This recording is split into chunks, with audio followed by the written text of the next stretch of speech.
બે વાત બરાબર સમજી રાખો. જેટલા સંતાનોના પપ્પા ઘરની અંદર છે એ સંતાનોને કહું છું, તમે ભલે સંતાન હોય, તમારી પાસે ભલે સંતાન હોય, પણ તમારા પપ્પા જો ઘરમાં હોય, તમારા ક્રોસ થતા જો અટકાવવા હોય, તમારા પપ્પા જેવા છે તેવા સ્વીકારી લો.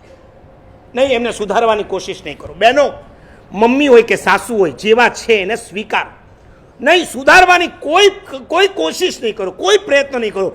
અમારી પાસે આવીને કહે સાસુનો સ્વભાવ આવો છે ને તેવો છે ને તમે કહો છો કે મા બાપ, પણ એમને તો સુધારો. એ અમારા પર કે જેવા છે તેવા, એ મારી માં છે, મારો બાપ છે. તમને એક્ઝામ્પલ આપીને સમજાવવા પડે. જેને જેને ચશ્મા છે એમને પૂછું છું કે તમે જન્મ્યા ત્યારથી ચશ્મા લાવ્યા છો?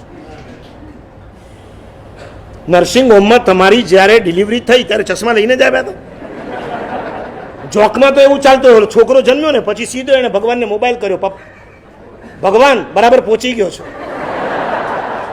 મોબાઈલ લઈને જ જન્મે છે, બોલો. અને સીધો ભગવાનને કોલ કર્યો કે આ ગર્ભપાતના જમાનામાં હું જન્મી ગયો, ભગવાન તારો ઉપકાર.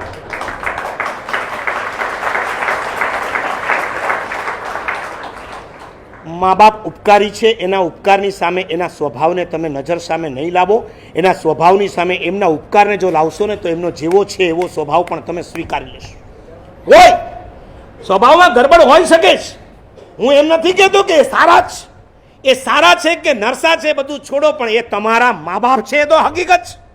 તો એ જ્યારે તમને જન્મ આપે ત્યારે તમે ચશ્મા લઈને જન્મ્યા હતા? નહીં. હવે તમને પૂછું, ચશ્મા પાછળથી આવે છે, પણ આંખ ક્યારે આવે ભાઈ? પાછળવાળા આંખ પહેલા આવે કે ચશ્મા પહેલા આવે? આંખ પહેલા આવે. ઓકે, તમે જો આ સમજશો ને તો પાછળ લાઈટ થશે, નહીં તો આગળવાળો તાળી વગાડશે તોય તમે વગાડશો. ઘણાને પૂછીએ કેમ વગાડી, તો કે આગળ વાગી હતી એટલે વગાડી. આંખ પહેલા છે, ચશ્મા પછી છે, બરાબર. હવે નંબર 2, તમારા આંખના નંબરમાં ગડબડ થાય, ચડ ઉતર તો થાય ને. તો આંખના નંબરમાં ગડબડ થાય તો તમે ચશ્માને સેટ કરો કે આંખના નંબરમાં ઓપરેશન કરીને આંખને સેટ કરો? ચશ્માને. હવે ડૉક્ટરે તમને કીધું તો તમે એમ કહો કે ડૉક્ટર મારી આ ફ્રેમ છે ને એ 2.5 લાખની છે, એના પર પાછા 1.5 લાખના ડાયમંડ છે, અને આ ગ્લાસ કોરિયાના છે, કોરિયાના એ પણ 1.25 લાખના છે. ટોટલ મારી ફ્રેમ 5 લાખની થાય એમ છે. પ્લીઝ આ ફ્રેમ નહીં બદલાય. એવું લાગે કે બહુ નંબર વધી ગયા, તમે આંખને ઓપરેશન કરીને ચશ્માના નંબર સાથે આંખના નંબરને સેટ કરો. આવું કોઈ મૂર્ખો ડૉક્ટરને કહે છે ખરો? નથી કહેતો. નહીં, એ શું કરશે?